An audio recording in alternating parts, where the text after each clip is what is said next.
Real news. Honest and fun political talk weekly on the line 90.7 FM. Everybody's been following the Kavanaugh thing, and the accuser has been heating things up. Just today, Mrs. Ford, I'm not going to call her doctor, I'm sorry. Mrs. Ford has agreed to testify before the Senate Judiciary Committee, and she wants to do it on Thursday, but the committee wants Wednesday for, she whatever reason that is. And there's a yearbook of the school which sort of talks about a lot of things that have been going, the high school that Kavanaugh and she went to, and it's been completely scrubbed from anywhere on the internet. It's really weird, but people that had obtained it before showed basically that there was a culture of heavy drinking and hookups at this school. So that's why her story credibility is going way down. So we'll keep trying to follow that, but I don't know how reliable that information is, but it's what I've been hearing. What do you guys think of all this? Well, first, I'd like to go and say, I think these Republicans are being very insensitive to her for wanting to schedule it on hump day. Great observation. But no, I think that what she's doing, this is a tactic, because if she delays it till like Thursday, I think it'll be like right after the session expires. And I think that's a political maneuver, especially given her political leanings, as seen by the fact that she's I think a social sciences professor from some heavily leftist university in California. This is definitely someone who would want to go and obstruct the current administration and anyone who's on the Supreme Court. So this falls in line with the Democratic plan. Yeah, I agree with that. To me, it's a total, just delay of the cap. They're trying to push back as far as they can. They're really scraping for dirt. I mean, Feinstein had this letter in July, but now, it's important now after the hearing. Oh my God, I forgot I had this. Yeah, I completely agree with that as well. It's just it's almost like what they did with Clarence Thomas when he was being nominated, right then, what's her name? Anita Hill? Yeah, Anita Hill. She just accused him of sexual assault, and basically they found out there was no evidence at all. And I think this is a very similar case. They're just doing it to try to delay the process until because they think they're going to take over the Senate. So until that happens. Mm-hmm. Well, I find it funny that it's an Anita who's complaining about sexual assault. I know another famous Anita who someone from a particular channel, a follower of a certain channel on YouTube, likes to talk about. But one of our followers. But yeah, no, I don't think it was right when they did that to Clarence Thomas. I don't think it's right what they're doing to Kavanaugh. They're just trying to go and use milk this Me Too movement to go and get political victories, which I think that's wrong. Because the stuff that happened with Harvey Weinstein, that was credible evidence. They had the recording, and he has been known to be a abuser. And I think it's just started to go and deteriorate the farther down it goes, and now it's just a witch hunt. And as long as they have a man, the Republicans, are going to have these accusations because just the amount of the people and the political willpower is there from the left. The only way they could really get around this is if they have a woman judge nominee. But I still think it's wrong, and I think this needs to be the stand that Republicans put up, because this needs to end. It's not even just over here. This will start to spread to other areas of the just in the United States in general. Start going to the schools again. You already, the level of scrutiny that people face, men face on campus for hookups, is just ridiculous. And with this Me Too movement, I have a feeling it's going to get even worse, so that if you've been born male, you'll have, you basically have no rights when it comes to this. Your ability to go and defend yourself is already very limited on campus, and I think this will make it even less so. And it's ridiculous. Yeah, it's pretty bad. And the thing with Clarence Thomas happened, they literally called this guy every name in the book, from rapist to Uncle Tom to all kinds of things. It really shows that, in my view, the left just doesn't care about minorities, or doesn't care about anyone that falls into their special privilege groups, as long as they're Republicans, as long as they don't agree with what they agree with. And it's getting worse with Kavanaugh. I mean, of course, Kavanaugh's a straight white Christian male, so they're gonna love to beat him up. He's an easy target, but the thing is a lot of these rapists or people that even commit sexual assault have a pattern of doing this. It's not like they just touch a girl the wrong way one time, or they rape somebody, one time. They do it multiple times. There's a pattern of abuse, a pattern of doing all kinds of terrible things. And women that have known Kavanaugh, like 65 of them have come out and said this is a upstanding man. He's a gentleman. There's nothing he's ever done bad to us or anybody we know. I think this girl was at a party. It's just my theory. Was at a party, got drunk. Maybe even Kavanaugh got drunk. I don't know. And, he was, bumbling around and maybe, hit her or something. And she thinks she remembers him forcing himself onto her. But here's the thing. When you're drunk, I wouldn't know because I haven't gotten drunk, and I encourage you not to drink, kids. You don't remember things very well. And what I think she is experiencing, either she's lying or she honestly believes this happened, but it didn't. I think she could have a false memory. It's very possible. Yeah, I think it's within the realm of possibilities. And even if he did do the things that they're saying, he was a kid at the time. So I think that there needs to be generally if you're a kid or you're under the age of 18, you have a different, if you do something wrong, it won't be looked down as harshly. And I also find it funny too, because what was it, Cory Booker, the leftist? He admitted to doing some bad stuff. Yeah, he was admitted to groping, which is, that's pretty bad. I think it was twice. I don't know why no one's making a big deal about this. And it's okay for him because he said sorry for it. But there was actual evidence of him being a groper. And I find it ridiculous that this guy could go and have any sort of political aspirations with being a known documented groper versus Kavanaugh, who is a teenager. And Cory Booker was a full-blown adult at this point. He knew what he was doing. He wasn't drunk to my knowledge. Right. Even then, it doesn't even matter. Yeah, and they want to go and give him the easy way because he's a minority and a Democrat versus Kavanaugh because he's a straight white male. That's just wrong in my opinion. And it's a purely political maneuver. And this was the easiest thing they had to go and do. I've seen zero evidence. I have not seen a police report yet. And I doubt there is actually one out for this because I have a feeling that this did not happen, or if it did happen, it was not as one-sided as she's making it out to be. I don't even think they should go and let her. I'm just surprised that they don't even let her go and give her speech because I wouldn't. I don't think she has anything useful to go and say about something that happened over 30 years ago with no evidence. I don't know what sort of testimony that could really bring about when you have no evidence and there's multiple people who would back up Kavanaugh before with this incident. Yeah.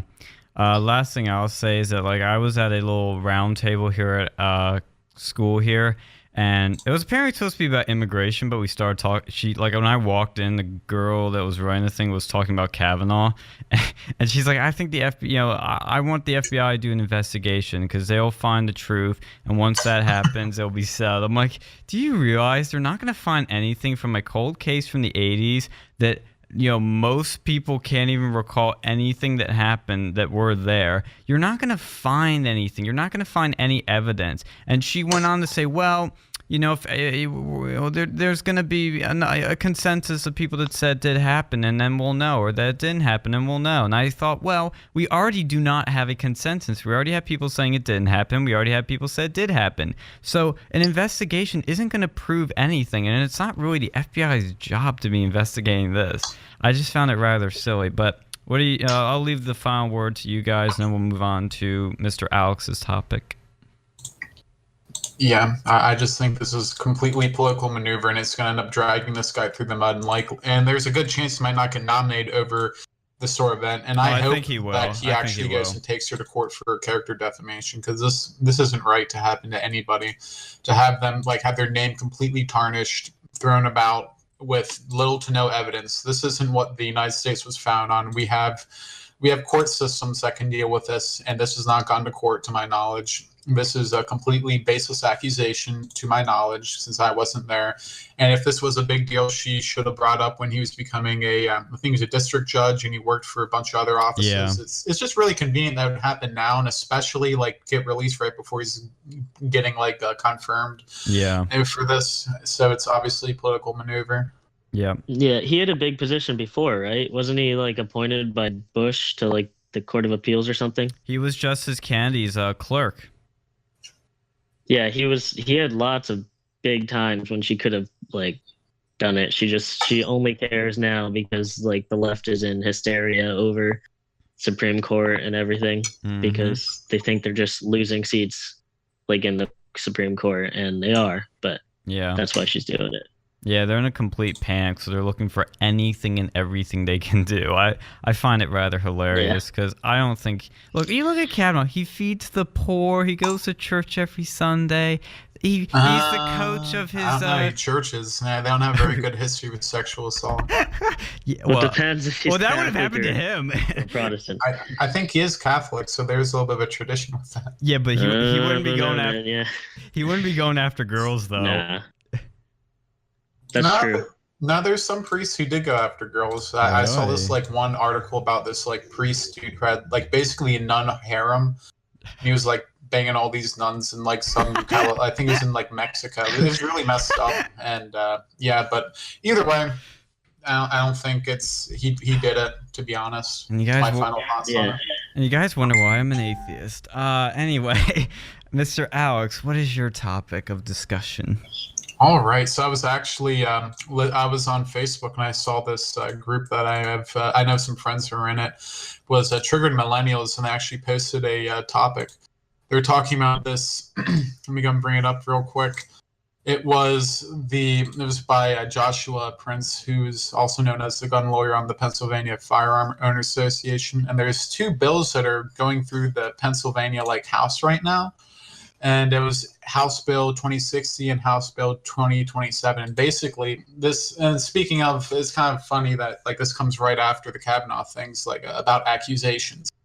But this particular bill has a lot to go and do with PFAs, which are protection from abuse orders, and that is something there's a couple words for it.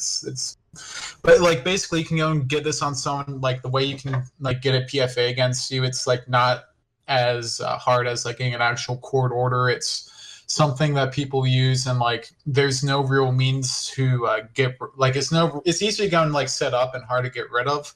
And basically the way it is now, if you do have a protection from abuse order against you, you can go and you can go and give your guns to a friend and then wait for the protection from abuse to go and expire. If you're and if it's really a big deal, then they'll have it go on indefinitely, or they'll keep re-upping it. But for this, it'll make it so you can't give the guns and ammunition to your friends and family, and you have 24 hours to get rid of any weapons and ammunition.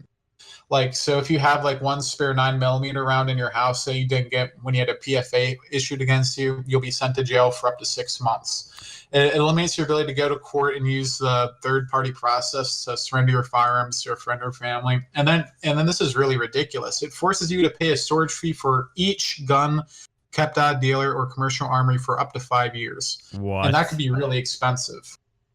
Wait, so Wow. when they say you have to get rid of your guns, does that mean you have to sell them or destroy them, or what can you do with them? So you used to be able to go and give it to a friend to go and hold on to until you settle this incident. Yeah. But under the current the proposed new law, you would have to destroy it. You'd either have to self-destroy it or bring it to an armory, and they'll store it for up to 5 years, and they can charge you a fee for that, which would be very expensive if you have more than a few guns. Because I know I have a decent bit, and I know people have 30 guns, and just the storage fees on those could be astronomical. And not rich people, this isn't even just for rich people, your average Joe. My friend's dad, he was by no means rich, but he had over 30 guns. And if you had to go and pay a storage fee for these, this would be beyond ridiculous. Yeah, it's I think this is dumb and ridiculous because it's very easy to get a PFA against you if someone wants to. You could just basically have an accusation like this thing with Kavanaugh and just say that stuff happened and you want a PFA against the person, and they'll usually do that. Mm-hmm. And it's just wrong that you would lose your rights for that. And I know sometimes the case is bad, but if it's that bad, just get it done through the court and have proof, and then they can have their guns taken away. But I also think I still don't support this bill at all, but you could still just sell your guns to your friend and like a friend that the government doesn't know they're your friend, and then buy them from them after. But so like it's dumb that the government's even trying to do that because people will get around it, and it's also dumb to begin with because it's so easy to get a PFA on someone without even any proof. Yeah, it's ridiculous, especially in this Me Too era. But Bill 227 also expands on that. If you buy a gun, give a report, and have your gun seized without due process, then to challenge this, you must spend thousands of dollars on an attorney to go to court and prove your innocence, which goes completely against the American way that you're innocent until proven guilty. And then you could like potentially lose your rights by like people that you knew like 2 decades ago, like Kavanaugh. He could have his right to own a gun completely destroyed with no actual evidence against him. Like this is absolutely ridiculous, and like no other like law, like no other rights can you have it like stripped the same way you can with the Second Amendment already with the current laws. But this even expands upon it. Like normally it has to be through the courts or like a mental asylum, but for this it's like, because what really upsets me about PFA is they have a different burden of proof than a regular court case. And I don't really see any reason for this law to be in place. They already have things where you have to give it to, you can't be in possession of it, but like you can go and give it to someone that you know of. And if they were to give it back to you, knowing that you're not allowed to go and possess a gun, they could be charged for straw purchase. But there's no need for this law, and it just makes it harder on lawful gun owners to have guns. And if you really want to, you can always illegally buy a gun. It's not hard. It's especially over here they have you could go and like just buy things from a person to person. So that's definitely, and I feel like that's what's going to be the next step, is to go and ban long arm sales without like going through private sales. Yeah, background check. I'm against them banning that. Like I'm against. Yeah, me too. I like the ability to go and do that because it would really hurt the Amish people. Like honestly, because that's how they do most of their business. It would suck too. Like, what if I just want to sell my old shotgun that I don't use anymore to my sister for hunting? She already owns guns. I already own guns. I just want to give it to her, and we'd have to go all the way to a gun shop, pay a $30 transfer fee, pay for the background check, and it's just dumb. I'm going to play devil's advocate here. Let's say for all these like mentally ill people that obtain guns, but they're blocked from buying them from gun stores, they're blocked from buying them legally. Couldn't their dad or somebody that's related to them privately sell them a gun and then they commit their massacre? Like, wouldn't that be a loophole for that happening? Well, I mean, if you're saying it's someone related to them, then that's going to happen whether or not this all is ended. If it's someone like on the street, then hopefully, like, you're supposed to use your discretion when selling it to a private sale. Hopefully the person just would realize that, and I think a lot of gun owners would. They realize when someone's a little wacky and they don't sell it to you. But if it's a family member or relative, like you're not like, that wouldn't stop it. Right. That's what I was thinking. Banning this law wouldn't stop it. Yeah. Yeah, that makes sense. So I knew vaguely about these current laws because I've heard of cases where people get their guns taken away because they have these what are they called again? It's a restraining order, basically protection from abuse. Yeah, protection from abuse. PFA. Yeah, PFA. PFA. Yeah. I've heard that happen before. I think the current laws are fine. I think this is just ridiculous. I really don't understand the point of it. Because even if you don't follow through with the PFA, like there's punishment for that, so I don't see the problem with the current laws. Like honestly, I think PFAs, if anything, they're overreaching. You need to, because like you can have have a girl says, "Oh, he hit me." Like, have you ever seen the movie Gone Girl? I know the basic plot. Yeah, like basically it was some girl who she faked her murder. Like they were involved.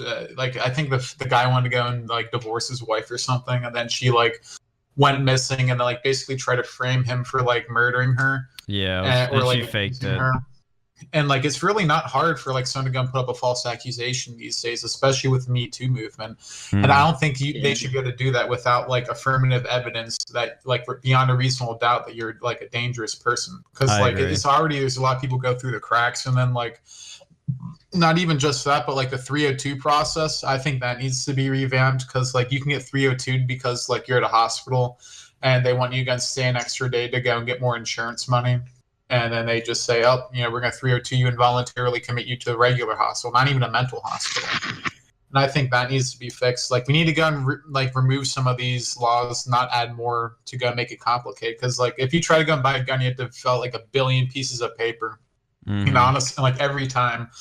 And personally, I think if you have a concealed carry permit, they should be able to go and get a little scanner, and they should just read the code on the back of it. And if it's still good and you're still the person, so they get a little picture with it. And if you're the real person you say you are, and it says it's still active, then you should just be able to buy a gun. You shouldn't even have to go and pay a fee. That should be covered by the state since it's a right. Yeah, I could understand the fee being waived. I would still keep lots of the whole bunch of paperwork, because it's you're not buying a gun every day, and when you do, maybe it's a little annoying, but it keeps society safer generally. But any final thoughts before we go to break in a few seconds? Yeah, well, my question real quick is, how would that extra paperwork make a difference, so people can just rely on that paperwork when you could go and have this up for a updated database for your license to carry a firearm in Pennsylvania? It could do it instantly.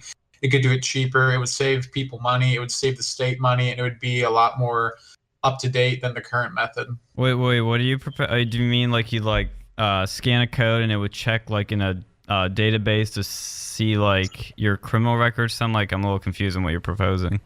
Your LTC, your license to carry a license to carry.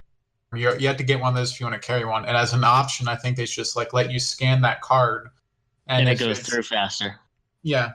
And so just make it do it instantly instead of having to go and fill out 1 billion in one piece of paper. Maybe just one that says you're buying it for yourself and you haven't committed any felonies. Okay, yeah, I would be down for that. I think that's where technology comes into play, make things quicker. It's kind of like the autofill, for credit card info and all that stuff online. So it kind of reminds me of. Yeah, I would be cool with that. I mean, obviously, I'd be cool with that. Yeah, of course you would. Especially because in my county, it's different in all counties in PA, but in my county, they take 45 days to do your background check for that, for a license to carry. So they know enough, in my opinion, for me to buy 45 guns in. Well, that's a government. They're slow.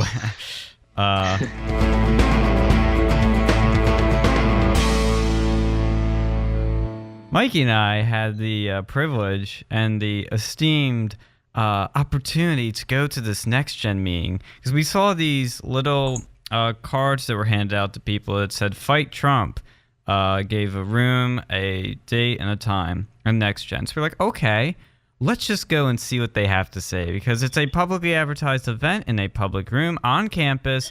How hard can it be? How bad can it be? So we go there. We're standing outside with a bunch of other friends that want to go in, and a older man in his 30s or 40s maybe comes over to us and he says, "Are you guys here for the Next Gen meeting?" And we're like, "Yeah, we're here for that." He goes, "Oh, awesome. That's wonderful. We'll be meeting right here in a few minutes." "Oh, you guys are from Turning Point, aren't you?" Because he's noticed a pin on one of our friends that said "Live Free." I know, very edgy, controversial statement. And I don't think he was in his 30s and 40s, but sorry to interrupt. I think he was 25. Oh, really? He seemed older than me. Yeah. He just had some I think he had some hair coloring in him. I'm not gonna lie. His hair didn't look entirely authentic. But anyway, he knows the Turning Point pin, and he just kind of just walked away, I think. And then we walked over to him, and he just starts going into saying "Oh, this is our meeting. You can't come in here. We don't really want you here. This is our meeting. We know you guys are going to disrupt us. We don't want you here." So we kept pushing back. Some of us split off and had to go to work, quote unquote. And Mikey and I stayed there, and we were just kept arguing with the guy for 5 minutes. He just kept saying, "You can't come in. This is our meeting. We don't want you disrupting. We don't want you shouting stuff." No, we're gonna go to this meeting. And Mikey literally just says, "I'm going in there," and just walks in. And I was gonna go anyway, but Mikey led the charge on that. So I went through, came in, we both sat down, and he was following us in. Everybody's looking at us like we did something wrong, which we didn't. And he kind of argues with us again, says, "You shouldn't, I don't really want you guys here, but And we're like, no, we're not going to disrupt. We're going to be perfectly respectful. We're going to be kind. We're not going to say anything. We're just here to observe. We're not going to disrupt. We made it very, very, very clear. We said it repeatedly. He finally conceded, said, okay, I'll let you guys stay. There's some pizza up front if you want any, and you can have it. We're like, oh, that's very nice. He's being nice to us now. And it seemed fine and dandy after that. I didn't have a problem with, for like the next few seconds until they said, okay, we're going to get our meeting started. And we're in a computer lab. So we have like these long tables kind of dividing us, maybe 3 or 4 of them. And so they're kind of bringing the chairs from it and making a circle on the, let's say, the right side of one of those tables. So we look at each other like, okay, I think we should move up a little closer. We're not going to go on the right side of the table. We're going to go on the left side. We're going to be on the other side. We're not going to be really in the circle. But we're just going to move a little closer. I mean, what harm can that do? So we move up, and as we're moving our chairs up, this younger guy that appeared to be a college student, and I believe he was the campus coordinator for Next Gen, just starts yelling at us. He says, get the F out of here. Get out. We don't want you here. Get out. I don't want to deal with you guys today. Get the F out. So like, whoa, this guy's a bit angry. And he just keeps yelling at us and telling us to get out. I thought we'd resolved the conflict. I thought everything was going to be cool, but no. So we're still there, still fighting back, saying we're not going to disrupt. We're going to be quiet. We're not going to do anything. We're literally just sitting there. It's just our presence alone was triggering him.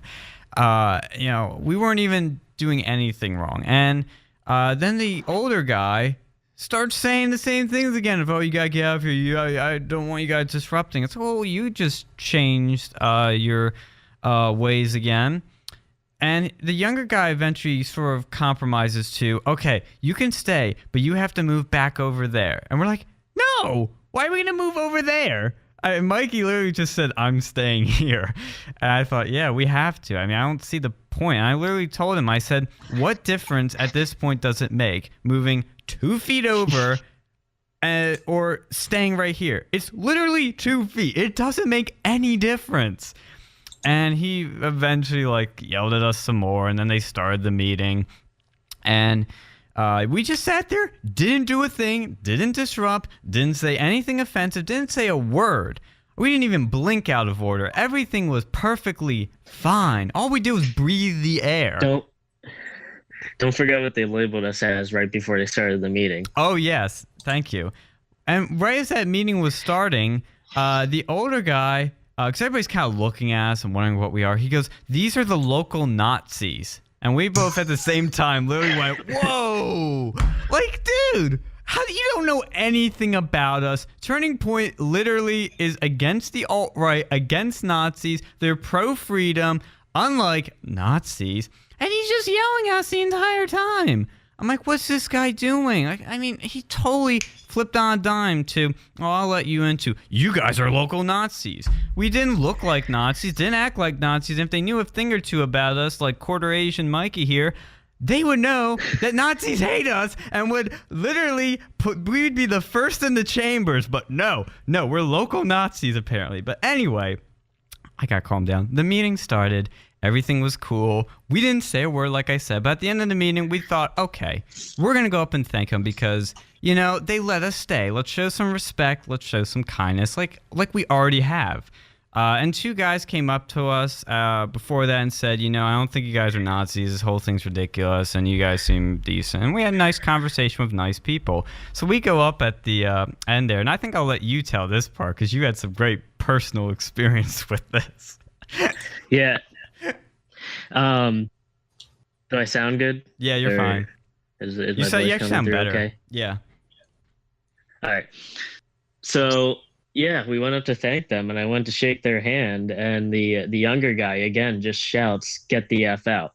And we're like, "What? Your meeting's over? Why can't?" And he was like, "Yeah, the meeting's over. Get the F out now. Get out of my face." And I was like, "Wow."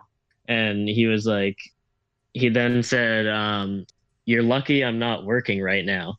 And I laughed and said, "Why is that?" And he said, "Because I beat the," and his friend cut him off, but we all know what he was going to say after that. Yeah. And I was just like, "Oh, really?" And his friend just kept holding him back. It was very hostile. He was being, I think he should lose his job for that, whatever job it was. But, I'm not going to report him Yeah. because I'm not a leftist. So, yeah. And then they just proceeded to ignore us then and start cleaning up. And Sean and I actually were good people, and we grabbed their trash to help them and recycled the cardboard and the paper that they actually almost left behind, the one cardboard box, and we recycled it for them because we're good people. And they did not thank us. They did not even make eye contact with us after we did that at all. I know. How dare we help save the planet? But then again, Next Gen's not about saving the planet anymore. They're about, we're going to defund the NRA. We're going to get voters out to stop Trump. I would like to add to, I did some little digging after this, and it turns out the room they booked, because they have to book this room. And I thought, what did they call this event? They called it voter registration, which literally they didn't talk about. They didn't have any applications for people to register to vote. They literally just talked about getting out the vote more than anything to stop mean old Trump. And they all seem like full-blown socialists, too, because they had, like, Bernie and Alexandria Ocasio-Cortez on their slide. And they called ICE child internment camps. So this is the type of people we're dealing with. Yeah. They also admitted they were socialists. A few of them just said that they just want socialism all over America. So yeah, they're socialists, and I feel like they had to say that they were a voter registration event because they were, well, the event was also planned and organized by, according to the rental room service thing, by Planned Parenthood.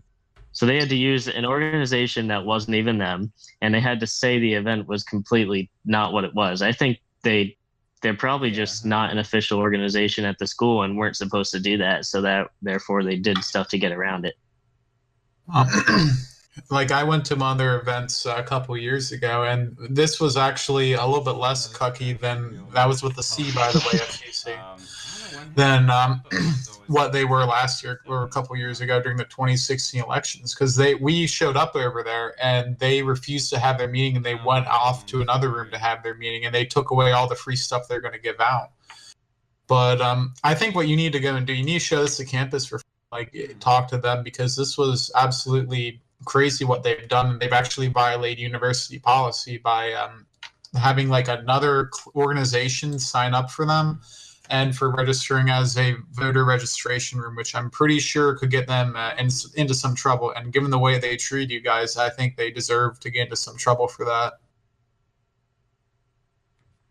Hold on 1 second, I'm on a phone call. Yeah, maybe we should. Oh, you have a phone call? I would just email the station or talk. All right, yeah. While he's taking care of the phone call, why don't we go and talk about the? So, when you were tell me a little about this. So, the person who threatened you, was he? Was that the young guy, or was that the old guy? That was the younger guy who was probably a college student. He was about my size, but height wise. But he was not stocky. He was as skinny as Sean, which people don't know what Sean looks like. But he was that size. Not a big guy at all. Okay. Yeah, so I don't know why he was making threats. I didn't threaten back or anything. He made threats that he. I don't know why he did that. But yeah, I don't know if I was there, I would report that to the university, because that's making threats out over here, and just the whole thing. They don't deserve, if they're going to be pulling off these, incredibly just vulgar and potentially policy violating stunts. I don't see why they need to be given a clean slate. Because if you had a right wing, if Turning Point had something like this and they acted in that same way, it'd be all over the Collegian, it'd be all over the news. Yeah. They would be taken off of the Penn State registrar or whatever as a university club. And I think it's you ought to go and tell someone about the event that happened, because a lot of people. True.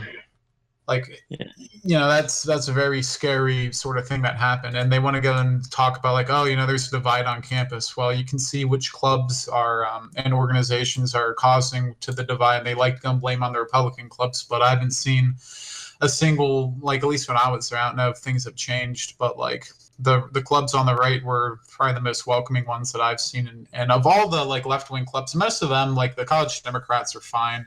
I've never seen them to do anything like this, but like this particular organization, I have had experiences with that were quite negative, and this is not something out of the ordinary, at least from my last experience, because they like just took up all the stuff they're gonna give out, and they said, "No, you can't take any of that." And they just like left, which I thought was kind of rude. Like if we had like if there was a right wing club, I'm sure they'd be fine with people who come from other political areas. Like I'm pretty sure Turning Point, don't you guys have a couple like people on the left spectrum inside your organization? We do. Actually. And we hand this out last meeting, we had 2 very liberal Democrat registered feminists come in, and we had great conversation with them actually. And we hand out did you all treat our them stuff. like We hand out all our stuff to we hand out all of our like posters and stickers to anyone that wants them. Yeah, we treated them with respect and everything. We let them speak just as much as any other member spoke actually, and it was pretty great. I think we actually we learned a few things from them. One of them was pretty knowledgeable on laws in Europe and stuff, and they probably learned stuff from us too. I think they said at the end when we left. So, that's the goal, is to have good debate with the other side, not to kick them out and threaten to fight them. Yeah, and we weren't even there to debate. We were just there to observe. I'm sorry, I was actually just on somebody calling to the radio for the past like 5 minutes. What were you guys talking about? Like when I tuned out there, when it was just you and Mr. Alex going back and forth. We just continued talking about this, and Alex suggested that we report the guy who threatened us and the club in general. And I think that would be a good idea, but the thing is, we don't have proof. Like, we don't have. Yeah. We didn't like record it or anything. We just experienced it, and they're just going to deny it. And I don't. I feel like the school would take their side. Yeah. That's true. Like you could at least go and mention it to like campus reform, like maybe even fire would take this up. And then one thing that the Penn State you would be able to go and tell them would be the fact that this was registered as voter registration for Planned Parenthood when it was in fact another organization, because that's like they wouldn't there's a reason why they did that, or else they would have just had Next Gen hold the meetings. There might be a reason like Next Gen hasn't did this in their own name. Well, I will say I checked on the club's list online. Next Gen is not an official club at Penn State, so either, which I think they definitely used to be. When we were in 2016 during the election, they were definitely a registered club. I don't know if they screwed something up and they aren't a registered club right now, because I know some clubs that didn't do that. They didn't go to the meetings or do certain things, and they were not an official club, so they'd been suspended for a while. This may have happened to them. I don't know. But if it did, they might come back up in a few days or weeks. I don't know. But Planned Parenthood is not a club here at Penn State either, I believe. And if you go on, you can register rooms from non-student organizations, which is what they did. So they got away with that, fine. But the one rule they definitely broke is it says on there, there's a part where it asks, are you bringing food to the event? They put no, but they had pizza there and they had Irving's stuff, and they advertised that they were gonna have food there. So that's technically breaking the rules. It would have been funny though if they had Papa John's pizza though. I don't think they would do that. Now, do you have the poster where they advertise this club? Do you still have that? Or an image of that? Mikey, do you still have that? Because you said they handed one to you. I have a picture of it. I don't have the paper anymore. They might be able to find. I took a picture of it and I threw it away. I might be able to find one of the papers, because I think they put a bunch up in the hub here, but I'll check. I'll probably find one, but we do have a picture of it. It's pretty funny though. Just out of curiosity, what did the caller mention? Oh, he was just trying to get in contact with somebody that had to deal with. They don't have online. They don't list my show for happening at this time. I'm getting them to change that.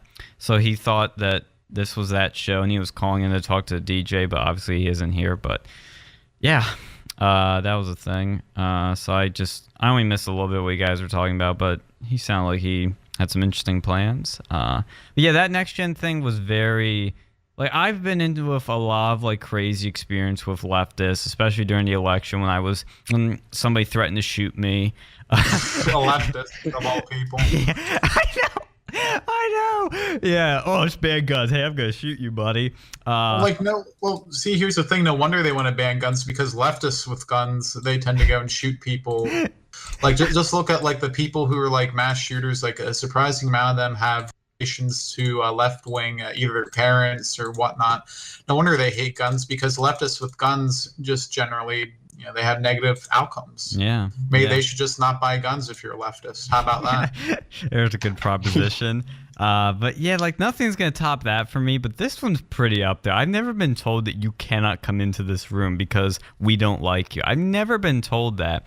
And it's not like I'm a bad person. I've done anything bad. I just showed. They didn't know anything about me except I was some curly hair like Turning Point person. Like there's nothing like intimidating about me. They wouldn't have even known who we were if it wasn't for our friend having a Turning Point pin. Which, by the way, the Turning Point pin said "Live Free." How can you be mad at that? I know. It's not anything like controversial. It's not anything provocative. It's not anything that's mean. It's literally the happiest little thing in the world. Live free. Well, the thing is, when you go into a leftist hug box like Echo Chamber, and you come and have a different idea or just don't go and like agree with them, they realize like it's a cult almost. It'd be a cult, like cultists to be a like heavy leftist. And that's why they don't like that. They don't like dissenting opinions. That's why they like ban people who are conservative they try to go and ban from the classrooms. And if they really truly believe, like if it didn't require like all these like leaps of faith and was a rational ideology, then they wouldn't have a problem with you showing up to their meetings, in my opinion. Yeah. Yeah, they're very... I've known this about the left, and people are like, oh, it's not all leftists. I'm like, yeah, it's not all of them, but it's a large percentage of them where they are anti-free speech. They don't want to debate. They don't want to have anybody that doesn't pass their purity test. And they're very just hostile to anything that's different to what they believe. Like when somebody says, like, disagrees with me, I'm just interested into why, because I could be wrong and maybe they're right. I don't get all triggered and go, oh, that's hate speech. Get out of here. You know, it's just, I find it just so irritating. Yeah. I really do. Anything else to say on this matter? Hello? Yeah. Did you mute your mic? I didn't. Oh, okay. I can hear you now. Okay. Mikey's laughing. What'd he do? There's just an awkward silence. Yeah. I don't know if, Our silences aren't awkward, sir. They're comfortable silences. Anything else to say on that before we move on to something short and then we have to pop into the next hour? Yeah, just personally, I think like Next Gen's one of the weakest like organizations, because I saw their Facebook ads before and it was one of the weirdest ones because they couldn't share it. Like every other ad I'm able to go and share on Facebook except for theirs, and it's just kind of like really funny. It's also more funny they're like targeting me. Like, why do you not let me share your ad? I had to go and screenshot to go and show to Sean. Wow, that's pretty stupid, because literally the point of what they're doing is to get their message to everyone. Unless they're in the EU and it's like getting banned because of Article 13. It's just a soy club. Like it's just like the weakest of like the leftist clubs, because I've never seen one who like acted like this other than them. Like the college Democrats aren't this bad. Yeah. I mean, they're pretty, they have their own problems, but they're nothing near the level of just like outright animosity and refusal to talk as Next Gen Climate Change or whatever they want to call it, Next Gen Action. And they keep changing it year after year. It's now Next Gen America. Oh, God. Yeah, it's pretty cringe. I mean, I have to say, like, even Mikey and I agreed that, that the younger guy that was telling us to get the F out, he was such a soy boy that even I could beat him up. Not saying I should or would, but I'm just saying, if we were in a fight and stuff went down, like, I would win. You should find him and try to go and like interview him just to go and see if he like attacks you. Yo, let's get him on the show. GoPro or something. We gotta get him on the show. I gotta find out who he is. I wish I knew his name. I would offer to debate him publicly. Yeah, 100%. I think I know of a way to know his name. I think I will be able to figure that out, because I genuinely would like to have a discussion and not be told that, hey, I want to beat your friend up. I mean, that's just I don't get what's wrong with these people where they, I love how his first really like other than his non-creative get the F out, like his second go-to was, if I wasn't on at work, I would beat you up. Like that's your second thing to go to. I see how it is. It's not surprising. Look at like leftist ideology. Look at like Stalin and their Antifa. sort of ideology, the Antifa. They just want to go and beat up people who disagree with them. They were just a bunch of hooligans. They don't care about their own beliefs. Like, Scalia Cortez, she has like a $5,000 suit. Did you Bernie call her Sanders has multiple Alscaria? houses. Did you just call her Alscaria? Was it Oscalia Cortez? Alexander. Pronounce that? Ocasio, right? My bad. It's Alexandria Ocasio-Cortez, or as Crowder would say, Alexandria Sina. What is Oh God, I'm ruining the joke. Nina Pinta Santa Maria Cortez. But either way, they don't even listen to their own ideology. Journos try to go and agree with that. I saw one that was like, "Oh, her wearing this like very expensive suit is just showing like that she's a real socialist because that's like the popular thing for socialists to do." I'm like, no, that's popular because socialists don't actually believe in socialism. Yeah, what would have been great if we had the press at this meeting. Oh my God, they would document all of this. Well, I mean, this is on the right. Which meeting? Next Gen. Like if they had like Collegian there, like taking pictures and video, that would have been spicy. Oh, they don't want that. They'd hate that. That's why they had like reserved under a different name. Because I'm either thinking that they were blacklisted by the university for certain things that may have happened. I don't know if this even exists or if there's anything that happened with them, but because they could have just done under their own name unless they had like some bad beef with the university. That might need some like digging to figure out what's wrong like with that club. Yeah, we should do a full-on investigation into hashtag NextGenGate. Yeah. Okay, so we have a few seconds here before the next little shebang. I'll just talk about this, which is the FISA declassification. Trump has ordered that he's ordered for a bunch of FISA documents related to the Russia probe and text messages to be declassified. The reason he's doing it is because there's been obvious corruption and bias in the FBI against him. You look at the FISA courts, which spied on Carter Page, who was part of the Trump campaign, and probably other people, and I think Paul Manafort too. And the guy struck that's in the FBI, he was the head of the Clinton investigation. He was part of the Russia probe under Bob Mueller. And he has all these texts of anti-Trump bias and literally saying, "We will stop it," meaning the Trump presidency. The guy is totally corrupt. Again, we don't know if there's more of these people in the FBI, but I don't think there is.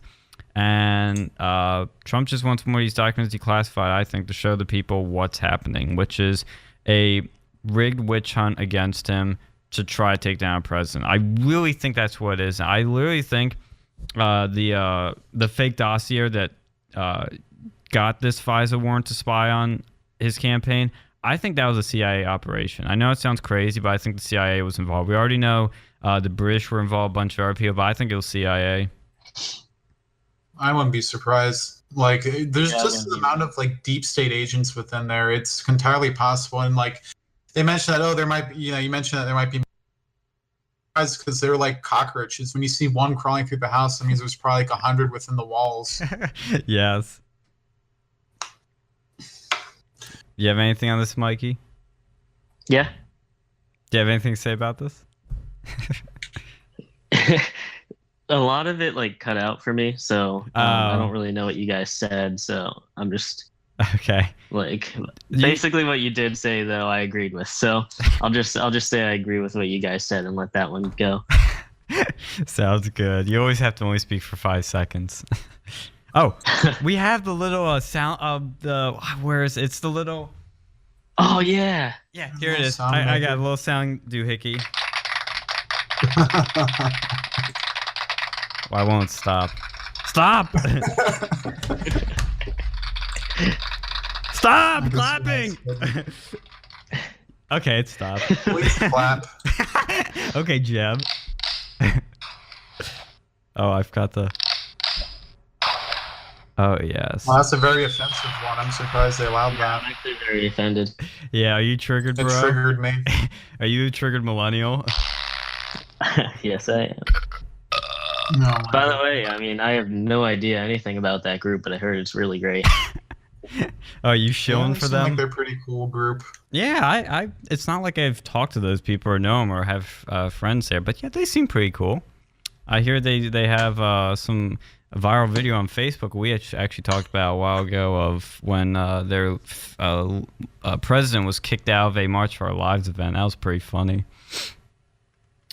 They always kick out people who disagree with them. It's the Republican groups very rarely do this, but it's only the leftist ones I've seen who kick out dissenting opinions. It's just like maybe it's an echo box. They don't want to have like stray furniture to mess up the acoustics.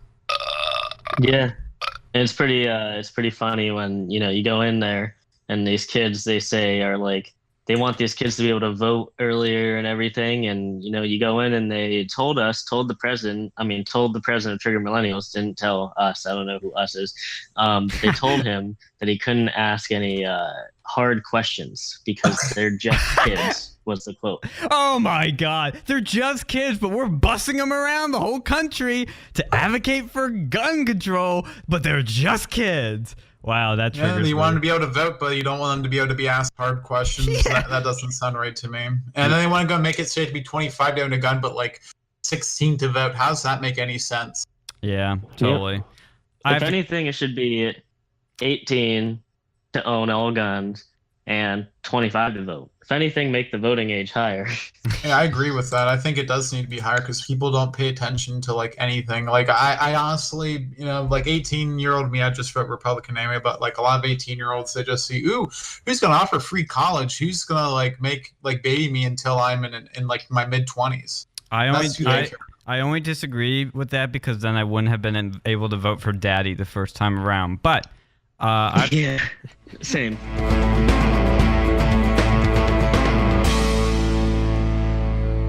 Yeah, today was a beautiful day. I'm just saying that because of the weather thing, and tomorrow sounds nice too. yes, it has been. Looking at some houses today. Oh yeah. You buy one? Not yet. I'm looking to buy one because like they just keep jacking up the rates over at my apartment complex. It's pretty bad. What is that noise? Wah, wah, wah. Oh, that's what it was. It like cut out and it sounded like some guy like farting into like a flute. Anyway, what is our topic? Our topic is now House Hunters, Alex edition. What do we have here? We have we have 3 more topics we have to talk about here. We'll start with Mr. Rosenstein. The New York Times has a report out that Deputy Attorney General Rod Rosenstein supposedly, quote, suggested last year that he secretly record President Trump in the White House to expose the chaos consuming the administration, and he discussed recruiting cabinet members to invoke the 25th Amendment to remove Trump from office for being unfit. Some said he proposed putting a wire on himself, and they said that was sarcastic. But he followed up with that by talking about secretly recording Trump. So, who leaked it? Is it legit? Is the New York Times lying? I don't know, but my opinion is that no matter what happens, this is a win-win for Trump. Because now Rosenstein fully proves what Trump said, which is there's a deep state that's trying to remove him from office. He literally proves that with this. It just goes more in Trump's hand. At the same time, I floated the theory immediately when I saw this that Trump leaked this to the New York Times to justify firing Rosenstein. Did it actually happen, or did he get somebody else leaked from? I don't know, but I think that'd be a great 5D chess move by the master Trump. Yeah. I think there's definitely some, deep state collusion against Trump going on. And with Rosenstein, I saw that article. It's just like really disturbing that you'd even float that idea, like to go and like wire Trump. Like, you're going up against the president of the United States. Like, what I think Trump needs to go and do is just like fire a bunch of people from the FBI and just like hire them to go and like attack leakers, like look for them and like boot them. Mm-hmm. Yeah, the leakers are a problem. They're still a problem. They were worse before, but Just the more you like, this also comes like right after that New York Times op-ed, which I think the timing of that's interesting. That which who I think was John Huntsman that wrote that basically said that we've talked about invoking the 25th Amendment. I mean, this is kind of normal in a job sense because there's a lot, employees always think they know better than their boss, and that sort of culture is there. But when you hear it in a White House, that's concerning. That it's not concerning in the sense that, oh, Trump's crazy. He's not crazy. Anybody that makes $10 billion is not stupid and not crazy. I mean, maybe they could be crazy, but they're not stupid. I really can't stand when people say that, oh, Trump is stupid. There's no way this guy can be dumb. He's, probably smarter than most of us. Is he an Einstein? No, but he doesn't have to be. At the same time, I think it is concerning that there's this significant effort by the deep state to remove a duly elected sitting president. I mean, that is insane. Yeah, I agree. It's just ridiculous what's come to at this point. Like, if this happened to Obama, people would be, their like heads would be rolling, metaphorically speaking. Yeah. But because it's Trump and he's a straight white man and enemy of the left, everyone's okay with this. Like, they should be investigating this more than they're investigating this like fake news Russia investigation. Yeah. Yeah. Totally agree. Anything Yeah, to add, I mean, Mikey? that's basically everything. I believe too that I definitely believe that there is a deep state trying to get rid of him, and I think it's just going to get worse if more people from the left take over the House. So, yeah. Yeah, I think anybody that... Yeah, I'll just say this real quick and I'll let you go, Alex. I think it's just ridiculous when anybody says that there isn't a deep state, because literally after the New York Times article that literally people from the deep state saying there is one, they said, oh, it's not a deep state, it's a steady state. Oh, come on.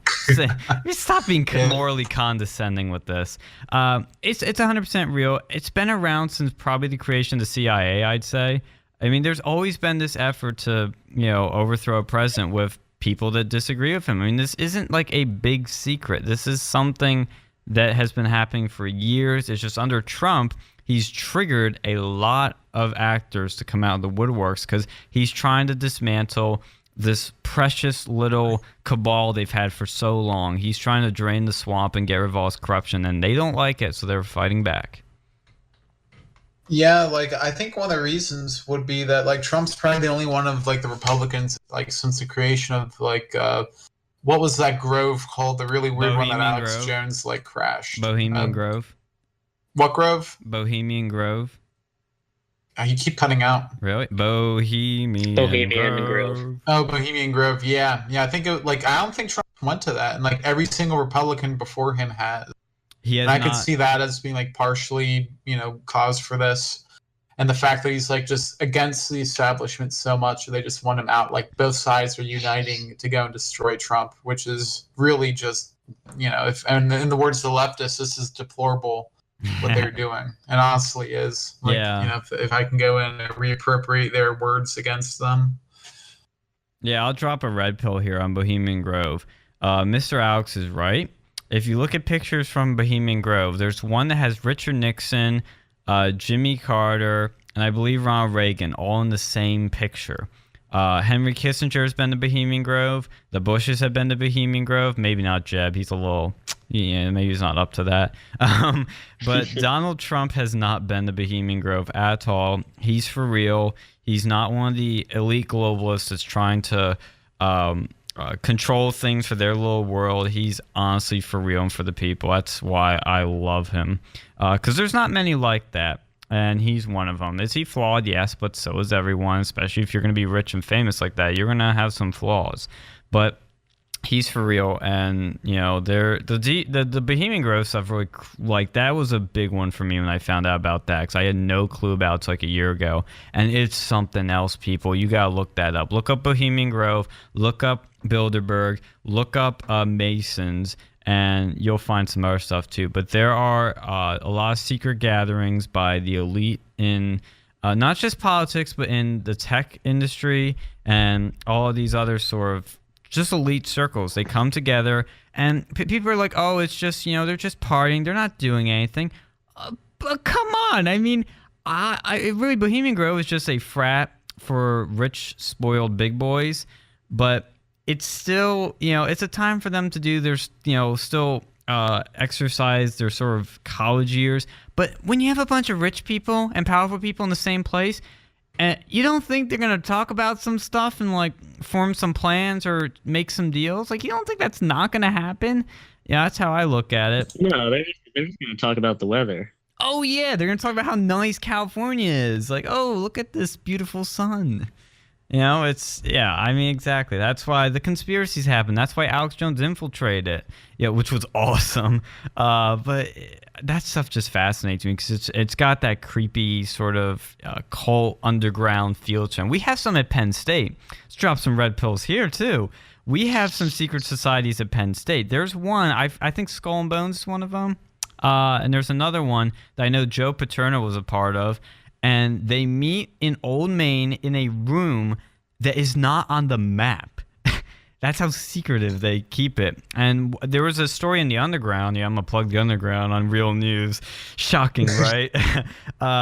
Where they had an account of a girl that was like taken into a car blindfolded and taken to this open field like in the middle of nowhere. And, like all these guys came out like chanting something, her name. And chanting her name. Yeah, they were chanting her name and they formed a circle around her and they were trying to initiate her into the club and the secret society. Like it's some weird stuff. I think it was called Parme Noir or something. Parme something. That's the name of that one. Yeah, you might be right. But if anybody's interested, just Google Secret Societies, the Underground. It'll probably be the first thing pops up. It's some interesting stuff. I mean, I'm genuinely curious, like, what they do, how much influence they have. Because if they have Joe Pot in it, like, they definitely have some... they probably have UPUA in it if they have not been... if they turn down their invitation. They've definitely been invited, and I bet UPUA has their members in it. It's probably just it's probably like Bohemian Grove at the Penn State level. It's probably like something like that. Yeah, I wouldn't be surprised. It's called Parmi Nu, and it means among us in French. Oh wow, they're using. But yeah, that was one of the ones, and the Skull and Bones was another one. But apparently, there's like more than that. Oh yeah, I believe it. It's hard to figure out when these things meet, where they meet, and getting into them. They're very, very secretive. Yeah. That's a point to a secret society. It wouldn't be secret if they had an open house, Yeah, I know. Yeah. It's just spooky. Any more things to say about secret societies, or do we want to move on? Yeah, I think I know what I read, I looked into it, and I think when UPUA, who remembers, when asked about it, they got all defensive. Oh, yeah. Honestly, I think it's this secret group of power players within Penn State's student population. They probably just go and help each other out. I don't think the ones at Penn State, at least the ones that are public, the Parmesan and the other one, I don't think they're particularly worrisome. But I know the actual Skull and Bones at Harvard, they had 2 presidents who were involved with that. I think one or both of the Bushes and John Kerry or something was in it too. So when it actually came to the Bush versus Kerry, both were members of this secret society, and I think those ones are a lot more nefarious. I love how you called one of them Parmesan. It sounds like Parmesan, and they probably I don't know, they're probably just as cheesy in there. Wait, cue it.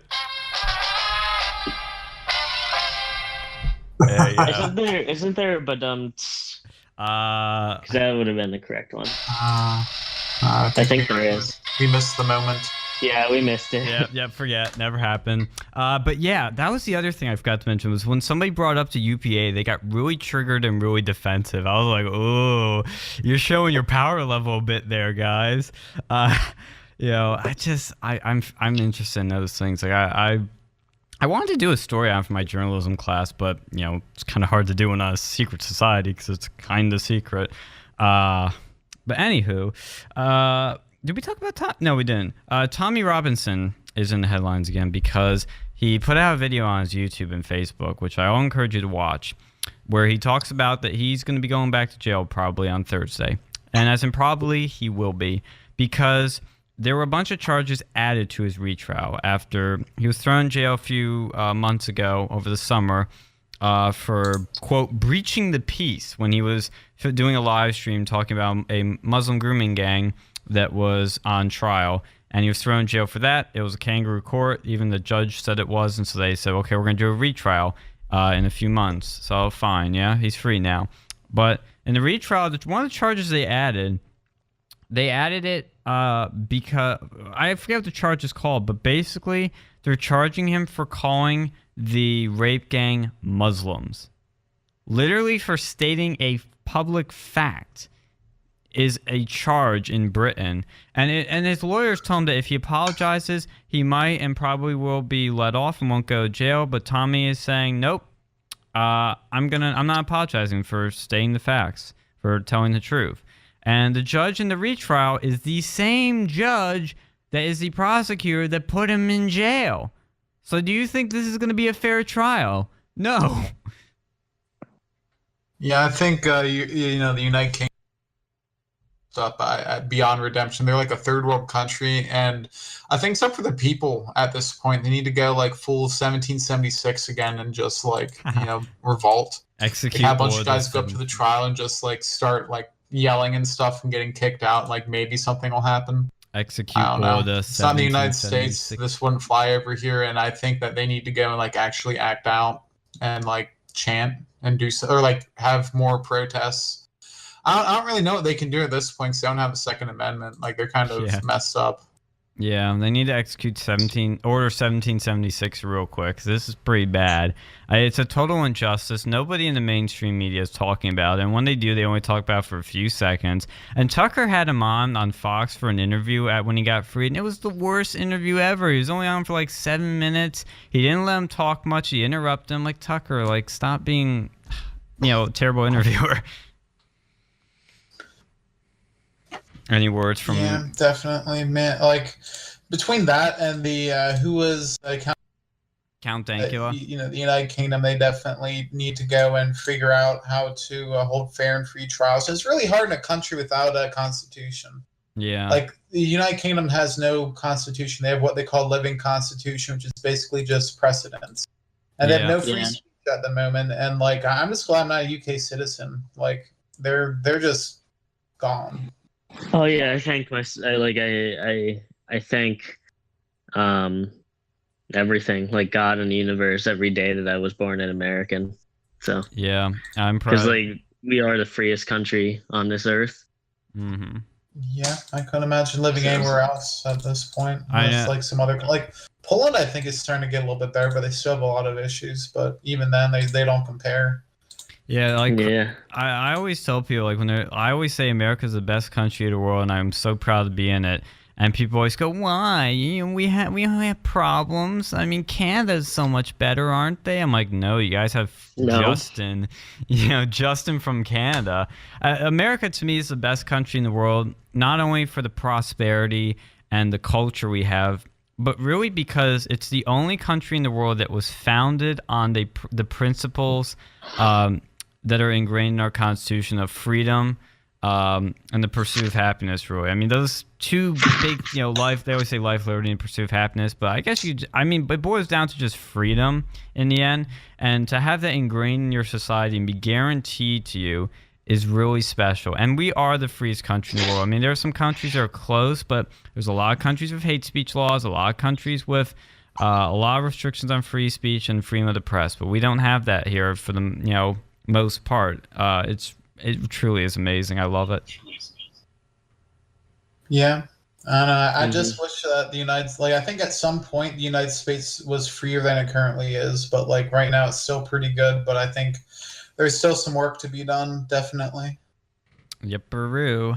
So we'll talk about our last story, and then we'll go to break, and maybe we'll come back. I don't know. We'll see. But PayPal has banned Infowars from using their payment service for violating company policy by, quote, promoting hate and discriminatory intolerance against certain communities and religions. Paul Joseph Watson, who works for Infowars and has a very popular YouTube channel, said, I quote, Off record, Infowars was told that criticism of Islam and opposition to transgenderism being taught to children in schools were two of the examples of hate. So apparently telling people that it's probably not a good idea to have trannies teaching your kids in school is hate.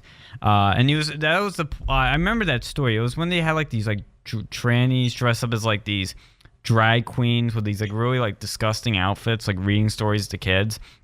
I remember when they did that, and I think that's what they're referring to. But this comes, coincidentally, after Right Wing Watch, who is owned by George Soros. I script the notes here. He's basically owned by George Soros, but he's the Right Wing Watch outlet is owned by People for the American Way, which is funded by George Soros' Open Society. And they published an article demanding that PayPal ban Infowars for, quote, obvious terms of service violations. That was the headline. And Jeff Bezos' Washington Post also had a headline that said, quote, as Alex Jones rails against big tech, his Infowars stores still thrive online, unquote. So, big media is trying to ban their competition. They're trying to shut them down with every way they can, because Alex Jones at one point had more subscribers than CNN not too long ago. So they're trying everything. I mean, he's already been banned from everything on the internet except his website and Real.video and Gab. But he really just has his website and his radio show. So what are they going to do next? They're going to keep going. They're not going to stop. They're going to go after his domain next. I joked and kind of seriously said, well, what are they going to do? Go after his store now? And they did. So next, I would say they're going to go after his domain. They might go after his credit cards or other companies that you can pay through the Infowars store. But they're going to go after his domain next. That's what I'm betting on. And then they'll probably try to revoke his FCC license next to, or Sirius. I don't know what license he's using, but they're going to go after his domain and his radio show. Yeah, it's kind of a scary world when like every single thing is run like electronically by a company, and that company is usually for whatever reason leftist, and they can just silence whoever they want if they really want to, and if they want to band together, like PayPal wouldn't have done it if the social medias didn't kick them off. And so one company finally gets brave enough to do it, and all the companies will follow suit. Yeah. And it's kind of a scary place, because you really are limiting freedom of speech. And it's not even like it's hate speech. It's just they disagree with it. Like, it's not like they're banning Richard Spencer for hate speech, which also I would not support, but like at least they would make a tiny bit more sense than banning Alex Jones. Like, he's just kind of a meme. He just jokes, and I mean, I don't think he thinks he's joking, but like, I don't think there's any harm that Alex Jones causes, and I don't understand why like you said, they could just go after anything next. Yeah, and they're going to. Yeah, but a private company can do whatever it wants, right? I don't agree with that. Like, and honestly, I think if they didn't Jones, like, he wouldn't be doing nearly as like good as he's doing now, because like they're basically proving him right, because he said there's like this big collusion with big tech, and they're trying to silence him, and you cannot. If they wouldn't have done anything, he would have just been like floating hot air. But like now, they're actually proving Alex Jones right, whether or not they like realize that or not. And I think that's a big thing. And like, honestly, though, I said this like months ago, and it was like, I think maybe a year ago, they did the same thing to Andrew Anglin. No one cared because he was a neo-Nazi, which he is. But like, they still shouldn't go and do that to someone for their freedom of speech. He was, Alex Jones. He's not the most savory character, but I won't call him in the same circles. Yeah, as someone like Andrew Anglin. But what they're doing now, it's going to keep going, and it's not going to just be Alex Jones. It's going to start becoming more like moderate people, and eventually, Fox News is going to be banned. And I think we need to go and have a stand now and implement laws so that social media companies can't do this, and definitely payment providers. I think that's ridiculous. Like, I think PayPal needs to be taken to court, because they have a significant market share in like online payment processing, and they have I think they're the ones who PayPal use exclusively. I think that they need to be taken to court over that, because that's like monopolistic practices and a refusal to deal, which is part which is a violation under the Sherman Antitrust Act. And like, if Jeff Sessions actually did his job, I think we would see these companies start to go down or change their tune. Because this is this is ridiculous. Because I believe that companies can do whatever they want, but this is different because these are monopolies. They don't have there's not a good free market.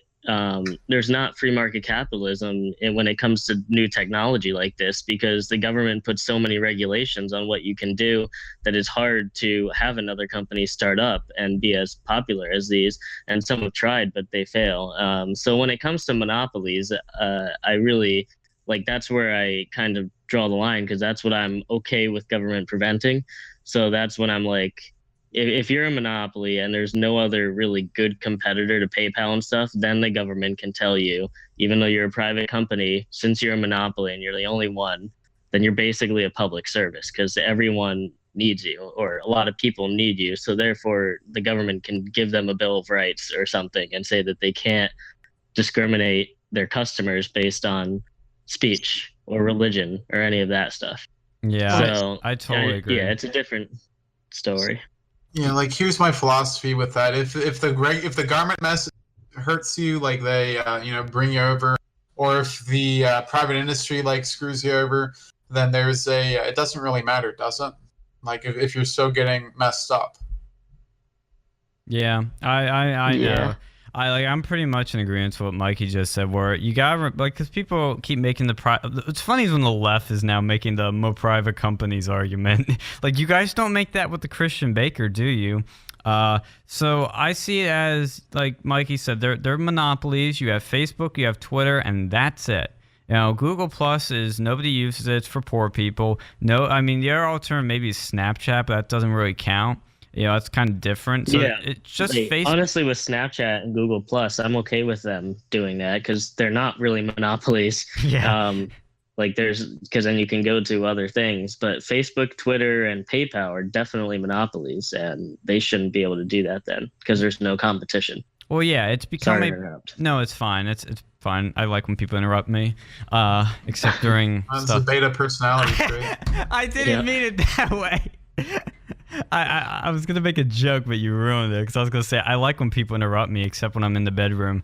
So it's not. I won't be able to interrupt you too much with that. I knew you were gonna say that. Yeah. I was leading you to have. I was giving you guys material with my joke. What I was trying to say, until I got really interrupted, was that when you're Facebook and Twitter, these are the only public forums online available to get your message out. I mean, everybody's on those platforms. Nobody's on Gab or Minds except some right-wing people. I mean, that's really it. And when you have that platform, as a monopoly, there is a responsibility that you have to be held to, and it's not a free market. It really isn't. And the idea that, private companies should be able to do whatever they want within certain restriction, like monopoly laws, I think are fully justified.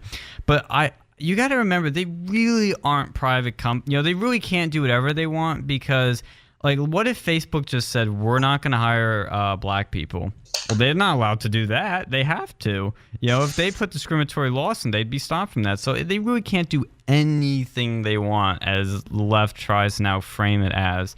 But, that's just my devil's advocate to their devil's advocate. Yeah, I agree. That's my problem with libertarians, is they'll completely ignore the fact that we live in a regulation, everything's regulated. They want you to basically reinvent the internet, for Gab and for all this other stuff. It's not just one thing that you can reinvent. You have to make your own smartphones, and make your own smartphone operating systems, and all this things just to go and have a website or an application. That's ridiculous in my opinion. Yeah. Yeah, I know. That's the problem I have with libertarianism. It's generally just very idealistic and not realistic. The principles sound great, but when you apply it to the real world, it doesn't work. And that's a good example, like monopolies and the free market stuff. But I'm generally pro-free market. It's just we're regulated to a certain extent. Everything's a balance in life. It's not absolute. But yeah, I don't think that. I don't know. I don't think that's fully like I would say only 50% of libertarians are those kinds of libertarians. that's I think more people, like 50% of the people who call themselves libertarians, would agree that monopoly, interference, like the government interfering to stop monopolies or prevent them, libertarians agree with generally. Yeah, I don't know, because at least 50%. It might be because I see some of them online that literally argue that Facebook and Twitter shouldn't be regulated because of this, and that monopolies should be allowed. I'm like, no. Well, to be fair, most conservatives online, if you go on Facebook, are boomers who are kill someone, or they're the kill your local drug dealer type people and kill people who smoke pot. So they give us they give conservatives a bad look. There's libertarians online who give libertarians a bad look, and that's just how it is. You can't really go by what's online. I'll continue this in a second. I need to go a quick break, and then we'll continue this because this is some good convo. All right. Tired of your friends making fun of your terrible music taste? Listen to Motown Mornings on the Line 90.7 FM from 6 to 9 every morning. Al Green, Marvin Gaye, Teddy Pendergrass, the best of Motown delivered straight to your home without you having to have any sort of knowledge whatsoever about Motown. Impress your friends, impress your enemies. They'll never know the difference. Motown Mornings on the Line 90.7 FM.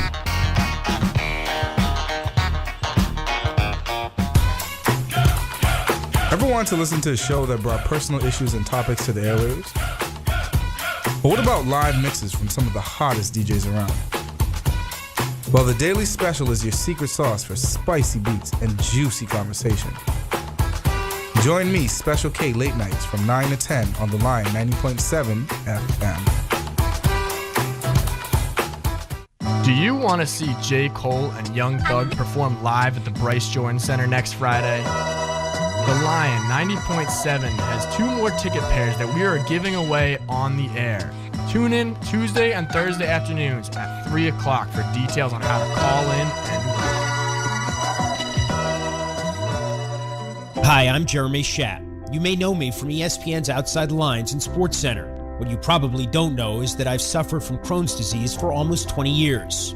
The Crohn's and Colitis Foundation of America's Take Steps, Be Heard walk program is the largest national walk program dedicated to raising funds and awareness to combat Crohn's disease and ulcerative colitis. To learn more about how you can help and to find a walk site near you, please visit www.cctakesteps.org. This is a Bicycle Safety Minute brought to you by the State College Bicycle Ambassadors. Riding a bike is a ton of fun, but safety is critical. After age 12, you don't have to wear a helmet, but accidents affect bicyclists of all ages. Bicycle helmets prevent 60% of fatal bicycle-related head injuries and 85% of non-fatal head injuries. This is your head in a helmet. Happy slappy. This is your head without a helmet. Uh-oh. Wear a helmet. You betcha! This is 2012 Sports Blitz alum Dan Zakshesky coming at you. You're listening to The Lion 90.7 FM. Jesus, tap dancing Christ, is this thing ever gonna end? Back to the music in 30 seconds on The Lion 90.7 FM. We are back. I did not know my head that didn't wear a bicycle helmet made those noises. Dude, I don't wear a helmet around here. I'm breaking these PSA's advised rules. But yeah, I saw cycling out. I was like, this is appropriate for my show. I love cyclists. I just love them so much. Given your history with bicycles and otherwise, you should probably wear a helmet. Yeah, you should definitely wear a helmet while biking and driving cars because sometimes things happen with that. Now I'm gonna cry. No, I'm not. See, the thing with the bike is it's not my fault. It's other people's fault. What they're. Oh, okay. No, with cars. No, it's not my fault. I drink the alcohol bottles. No, that's advertisements. That's not a fair comparison. That's a false equivalency. With the car, it's 100% my fault both times, and I feel terrible for it. But on the bike, Does the radio viewers know about that? No, and they don't need to. Or I'm muting your butt. Wait, I can't. You'll make me feel bad if I do it. The thing with the bike I'll explain better because I was trying to text them, and that's always difficult. So I was riding to get my flu shot, to be a good upstanding citizen, so I wouldn't be infecting others with the flu. So I was going to get my free flu shot because I'm poor people's, and I'm riding down the sidewalk that's on, like right where the Allen Street Gates is on. They call it Allen Street Gates, but it's really College Ave. But I think Allen Street starts there. But anyways, it's College Ave. I'm on the sidewalk on the school side, getting like right close to the Allen Street Gates, and I see these boomers. First of all, booming away on these drums. Like it was like literally boomers were booming, like boom, boom, boom, boom, boom, boom, boom. Sounds like Dr. Seuss. That's okay. That's one way to look at it. So I'm riding my bike down. I'm not going fast. I don't have any music on. I'm well aware of my surroundings, and I'm taking it easy because it's a busy sidewalk and it's a little cramped. And I see this kid that's like climbing the ledge that's there, and he's not really on top of it. He's kind of just hanging on it. And I'm like, oh, this kid's gonna like jump off anything. I better be careful. So I'm slowing down, and he just freaking like, he has his back to me. He whips around, goes off the thing like right in front of me. And I slam on the brakes, and he sort of just hits the side. He hits like the handlebar where my hand is. So he more or less he hit my hand and actually made it hurt a little bit. I'm like, oh, sorry. Oh, I'm sorry, kid. Are you okay? And he goes, yeah. I'm just like, okay, he's fine. I get away. I'm like, okay, first of all, where are the bloody parents not watching their kid? That always pisses me off. And doesn't he have any like common sense to know, gee, maybe I shouldn't just jump in front where people are walking and doing stuff? I know he's a kid. I know. So that's why the parents should have been there. But yeah, I almost killed him. You're driving on the sidewalk. You're breaking the law. Yeah, I know technically, yeah, the bikes aren't supposed to be on the sidewalk, but there's no place to ride along there on the street. Like there literally is nothing. So I was forced to do that. I thought you were just supposed to ride with traffic then. Yeah, that's what you're supposed to do. Technically, but like on that street. So Sean just breaks laws and causes bike and car accidents. No. Okay. The thing is that it's actually safer to be on the sidewalk than to be in the street. For not just me, but for everybody else. Because when you're on the street, they got to swerve around you. It's a one-way street. Very dangerous, very tight. There's cars parked on the street. I made the best choice for society. It's just kids are stupid, and I nearly killed one. By taking out a child. Yeah. That's leftist logic right there. I was using some mental gymnastics to get around me killing a child, but for the record, you're gonna run for office, and it's the child's gonna come out and be like, yeah, he actually ran me over with a bike once. Well, see, if you ran as a leftist, you could say you're trying to do like a 20,000th trimester abortion, and you'd be fine. You'd be hailed. Yeah, no, that is true. That is true. You could say that you wanted to abort him. Yeah, they're gonna pull a Kavanaugh on me, like, and it's gonna be unprovable. It's gonna be like one witness. You know, everybody's gonna say I didn't do it on the radio. Yeah, but nobody's listening to our show. Yeah, Kavanaugh didn't do that. Yeah, but nobody listens to our show. They're not gonna know. Good point there. What? Kids listening to it right now. He's like, Mommy, that's the man. I'm like, yeah, sure, kid. Gotta use my diversity points against him though, so I'll be fine. Anyway, yeah, we can talk about whatever we want now. We have 20 minutes, 15, 20 minutes, so we can either end now or talk about whatever we want, but actually, I did have something else. I thought about this idea for a while, and I kind of got floated by Mikey. Oh. Seeing as he knows some people within Triggered Millennials, he might be able to go and talk about this too. Cool. Go ahead. So, like, I don't know, I was going to this, like, gun range, and, like, I became a member of it, and I was like, this is kind of cool, but, like, the problem is, I like to travel a lot, and, like, I might be in a place. Oh, we discussed this last year. Oh, did we? Like, yeah, on the radio. Your thing where, like, you become a member of like a range, and the range is like a coalition, and you can travel to a different like thing and then go to another range in that coalition, right? Yeah, did we talk about that on the radio? Yeah. Thanks, Sergeant. Well, never mind. We could do it again. I'm okay with you doing it again, but we did. I forgot I did it on the radio. Well, never mind. Yeah. Okay, well, thanks, Sergeant Buzzkill. What are we gonna talk about now? No, I'm kidding. We don't have to. We can talk about more interesting. What's happening in our lives? Anything interesting? I went to the gun range today. Oh, imagine my shock. How was it? It was good. I shot guns. Really? Did you shoot big guns? At targets, at paper. Oh, really? Did you use bullets? I wanted to see like the effective range of the shotgun for self-defense scenarios and stuff. So, see, Mikey's like I feel like you're the type of like doomsday prepper that's going to be prepping and prepping and prepping, and then one of these like scenarios is actually going to happen to you, and you're going to just spend the rest of your life like showing everybody like, yeah, I told you so. Yeah, I am. Well, that's not doomsday prepping. Like, that's pretty useful because, honestly, I wouldn't want to go and like shoot a rifle necessarily in my apartment because like it'd probably ever travel and like hit the next apartment ever. So like shotgun's probably shotgun's like probably the best thing to use. Like maybe a pistol if I have like hollow points, but like yeah, I know the shotgun's definitely the best thing. But like I am also a doomsday prepper. Like I bought like 150 pounds of rice because it has like a 10-year shelf life. See, that's what I was talking about. Quarter Asian bind rice, man. I've never even eaten rice. I just like I know I would eat it if I'm like in a survival situation, but I've never tried it. Wow, I like rice. It's actually really good. Like I genuinely like it. It's pretty bad. What? Okay, rice boy. What's your problem with rice? No, like it's bland. It's like tofu except for with less soy. Tofu with less soy. Chad tofu. You have to like mix it with something for it to taste decent.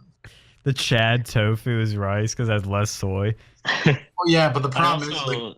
What was that, Michael? No, you go. The problem is people, they eat like rice with tofu stuff for like all these like Chinese dishes, and it's like, you're defeating the whole purpose of rice. Mm-hmm. Yeah, I would never eat tofu. I've had it by accident. Like I was at an Indian buffet and ate, what is this? And I'm like, oh geez, it had soy in there. Now my doohickeys gonna shrink. Yeah, you're gonna turn more into Sean. Hey. Yeah, you have those soyas over here. That's, you need to stop eating those. Like they'll make you very beta male. I'm not a beta. Well, you kind of were. You admit to it every day. No, Sean. I don't. You need to stop it. Like at least you're drinking real milk instead of like lactate or soy milk. But like he still goes 2% rather than whole. But whole milk is for like they don't put soy in there. No. No. Back it up. Wait. Doesn't a 2% have more fat than whole milk? No. Has 2% fat. That's why they call it 2%. Yeah. Okay. The 3% has more than 2%. But whole milk has 4%. I don't know. The Chad knows that he can't have too much fat in his life because he's got to have room for muscles. Can. No, you can eat fat. Like look at the paleo diet. Look at that, like Jordan Peterson stuff. It's actually easier to turn fat into muscle than to just build muscle out of nothing because you don't do any exercise. So like your best bet would be to eat fat, Sean. Just as long as it's healthy fat. As long as it's healthy fat, which milk is. Uh-huh. Hey, sir, I do exercise. I run over children with bicycles. That's not, the children are very small, so there's a lot less involvement. Yeah, it'd be like half a speed bump. Oh, it is? Okay. You gotta start running over fat people with a bicycle. No, don't do that. That was a joke. Yeah, don't dox us. Don't take us down. Yeah. We do not encourage you to run over fat people with bicycles or children. Yeah. But, if you want to, I mean, sure. But I'm kidding. I don't encourage it. But yeah, I also have, you ever have tactical bacon? It's bacon in a can. It's like 58 pieces per can. This isn't a company. So I'm not like, You're not shilling? No, I'm not like advertising, but because there's multiple companies. But tactical bacon as an object, which is like 58 pieces of bacon in a can, tastes really not the best, but it's like good for zombie apocalypse. Why don't you just eat spam at that point? Spam. Bacon just tastes better. Just bacon taste. I mean, I know spam's probably even a better choice, probably cheaper than the tactical bacon, but I mean, bacon. So what? Wait. So what do you guys recommend? If I'm gonna replace soy Rios, what am I gonna replace them with that's chocolatey and tastes good? You don't need to eat the chocolate. You just get rid of that. Chocolate. No, I love chocolate. It's great for you. No, it's not. Like, just eat some like M&Ms if you're gonna have to have chocolate. So at least I don't think that's soy. I don't even know. Like, just eat some like carrots or something. Oh, that sounds Or fun. beef jerky. Carrots are great. Carrots are great. Baby carrots. Just eat those. Yeah, Eat but soy-free beef jerky. That's actually harder to find than you'd think, but they have it out there. I have some. I don't think soy is my biggest problem, sir. I think there's like confidence. Yeah, it is. I think we have a height problem too, but you can't fix that. Yeah. Yeah, I can wear high heels. Yeah, I don't think that would help you with that, with the current issue. I think. I mean, it might, depending on who Sean wants to date. You never know. Women could be into anything. Wear cowboy boots. Oh yeah, those would be kind of Yeah, do that. You know, I no mean, matter which way. Not with his haircut. Hey. No matter who. That's good if you know. No matter what you want to attract, cowboy. Perfect. We could go on Brokeback Mountain. You don't know what can happen in my place. No, I don't like actually high heel, like even like men's shoes. I think that's pretty just trying to think of a better word than the one I'm thinking of. It's pretty just don't do it. Marco Rubio did it, but well, I mean, it depends. Like if it's like boots that have high soles, thick soles, so you don't step on a nail and they go through and stab your foot. Yeah, that's fine. That's practical. Hey, my sandals are practical, but all you guys do is make No, fun of them. your sandals are the worst things in the world. Your sandals are the reason that you don't have confidence. Yeah, you need nice shoes to give you confidence. Like what? Yeah, I don't know. Just wear like some Nike Shocks. Could they? Like, if you want to wear regular shoes, like those are pretty good. Nike? They have heel Colin kicks. Kaepernick Nike? Oh, they probably have another like non-Nike version of that. But I used to love Nike like Shocks. That's the only one I really liked. Adidas. What was that? Go with New Balance. I like them because they make things to fit my like a duck foot. Yeah, I had to wear New Balance for a while because I have wide feet and I can't wear Nikes because they're always super thin. I wear, I think, Fila's right now, not the sandals. But the sandals are Keens. They are a well-respected brand with functionality. Did you get the button? Yeah, I got the button. Uh-oh. Are we still live? Okay. I hit dump. Okay. Better be transmitting right now. Let me check. Yeah, we're transmitting. Yeah, I dropped it. Potty mouth. Yeah, what? Potty mouth. Yeah. It didn't happen. See, the thing with shoes, these sandals is that they have this like sort of like leather, which is really nice, and so that's keeps it nice, and it's like a fake leather, but it's durable. It's nice and stiff, but it's still comfortable, and it's got this rubber in the front. The thing is, I have really screwed up toes. If anybody knows what an ingrown toenail is, you're gonna be very paranoid by toes. Because I had this when I was younger. You guys get to learn more screwed up stuff about me. I had these ingrown toenails that the nail got short and it would go under the skin, and it would on the sides, and it would grow up into the skin, and it would get infected. So they would have to numb me up with needles, remove the skin there, and nip and tuck and butcher me up, and remove all that nail, and so my toes would be fine. It would be very, very painful. So I'm very paranoid about my toes. But these sandals have a nice rubber thing that protects them, that has a wide opening that doesn't rub. Because my theory was that my soccer cleats are really tight or causing this. And so I have to wear wide shoes for that. And they're very comfortable. I can hike in them, walk in them. They're comfortable and they breathe. I hate shoes because they don't breathe and they're always hot. But that's why I wear the sandals. It's more function over style. But I would like something that's a bit more stylish. But I don't care how I look. I really don't. Like, I do care because I'm all about, I don't want to look bad, but I really just don't care. Like, I don't know. Like, I as someone who really does care about looks and style and like graphic design, like I do a lot, where I care about the looks of things, I just don't care about myself. I don't know why. See, that's the problem. You want to attract people. All right, who wants to discuss? I was just gonna say, there's like loose, comfortable shoes that, like, I know you don't want Nike, but there's other brands that make them. They're just loose, comfortable, and they're made of like the mesh that are breathable. Like, there are alternatives with that fit those circumstances, like that wouldn't press hard on your toes and stuff. Right. Why don't you just go and like get a bunch of like condoms and put them on your toes so they don't rub up against the shoe? How? Yeah. Yeah, because Practice safe footing. yeah, because I'm gonna have those just lying around. Well, they give them away for free at Penn State, so you may as well make use of them. Yeah, At least- I just the other day they like throw. I didn't even want them, but they were Yeah, throwing yes, at you me. do, Mikey. Yes, you do. And I used to go and put them on the guns so that they don't rust. Mikey, did you not want them because you're not gonna do the hoo-ha and the hee-ha, or were you just not wanting them because you already had plenty of them?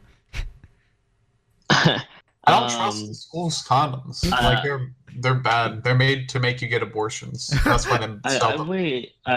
I wait till marriage, Sean. I don't know what you're talking about. Yeah, I mean, you did say you pray to God, thank Him for a lot of things, so I'll believe you for a second. But yeah, well, you were getting them when the Willard preacher had protesters that were just like throwing condoms. Yeah, that's when I got him. Is he against condom usage or any sort of protection? I don't know his views on that, honestly. He doesn't like it. He's trad. Like I remember one time he was talking like lesbians, and he thought that they used their like personal crevices to go and like have secrets in there. Do they do? That's true. Well, he's not crazy on that one. No. I think I think Gary's a bit whack because I mean, of course, full disclosure, anybody that knows me, I'm an atheist, but I'm still a very straight edge sort of guy because I believe it's gonna keep me healthy and successful, basically. But at the same time, like these religious people, I think, are ridiculous. That have these medieval practices of no protection. It's absolutely silly and ridiculous, and they ruin a lot of fun, and that's why nobody likes them. I hate to say it, but that's the way it is.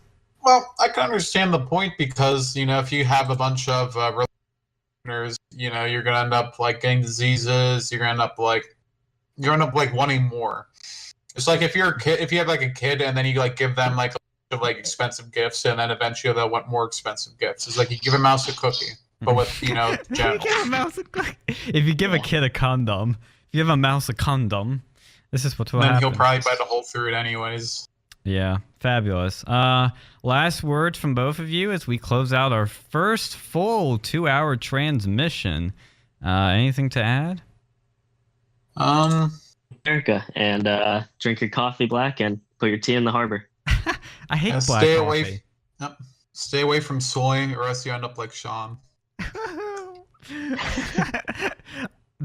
For anybody that's curious, like I love when they beat up on me. Like that's a very guy thing to do. Very. Yeah, like we have. Are you saying men and women are different? Yeah, I know it's a very bigoted, sexist viewpoint, but yeah, men and women are not the same. But yeah, very masochist. Yeah, this show is a very guyish humor. I mean, if you're not down for that, like turn the station, don't boycott us. But if you do boycott us, make it interesting, make it funny, so I can interview you and make fun of you. But other than that, you're gonna get more of this next week on Real News and other transmissions. Thank you for listening. We'll be back next week with more Real News.